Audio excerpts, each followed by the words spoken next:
Hello বন্ধুরা, আজকের ভিডিওতে আমি দেখাবো কিভাবে পাকিস্তানি হাতা কাটিং করতে হয়। তোমরা যারা নতুন আছো তারা অবশ্যই ভিডিওটি সম্পূর্ণ দেখে শিখে রাখো। তো সর্বপ্রথম আমি কাপড়কে 4 ভাঁজে ভাঁজ করে নিয়েছি। এই সেটটি বদ্ধ সাইড, এই সেটটি হলো খোলা সাইড। লম্বা এখানে 16.5 ইঞ্চি আছে। আরমহল ডাউন দিব আমি 3.5 ইঞ্চি। স্কেলের সাহায্যে দাগ টেনে নিব। আরমহল নিব 10 ইঞ্চি, এক্সট্রা নিব সেলাই করার জন্য। মোহরি নিব 6 ইঞ্চি, 3 ইঞ্চি নিব ঘাড়ের জন্য, এক্সট্রা নিব সেলাই করার জন্য। শেপ কাটটি দিয়ে শেপ দিয়ে নিব। এখন উপর থেকে 7.5 ইঞ্চিতে একটি মার্ক করব। স্কেলের সাহায্যে দাগ টেনে নিব। এখন শেপ কাটটি দিয়ে ঘাড়ে যতটুকু কাপড় নিয়েছি ওইখানে বসিয়ে সুন্দরভাবে শেপ দিয়ে নিব।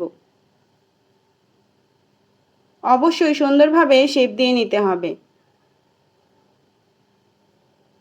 নিচেও আমি সুন্দরভাবে শেপ দিয়ে নিব।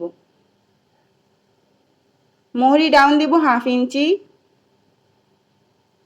এই প্যাটার্নটি ইউজ করব আর্মহোল শেপ দেওয়ার জন্য।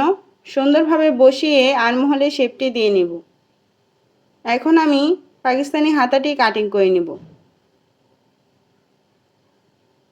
হয়ে গিয়েছে কিন্তু আমার হাতা কাটিং করা। ভিডিওটি ভালো লাগলে অবশ্যই লাইক, কমেন্ট, শেয়ার করে পাশে থেকো সবাই। ধন্যবাদ সবাইকে।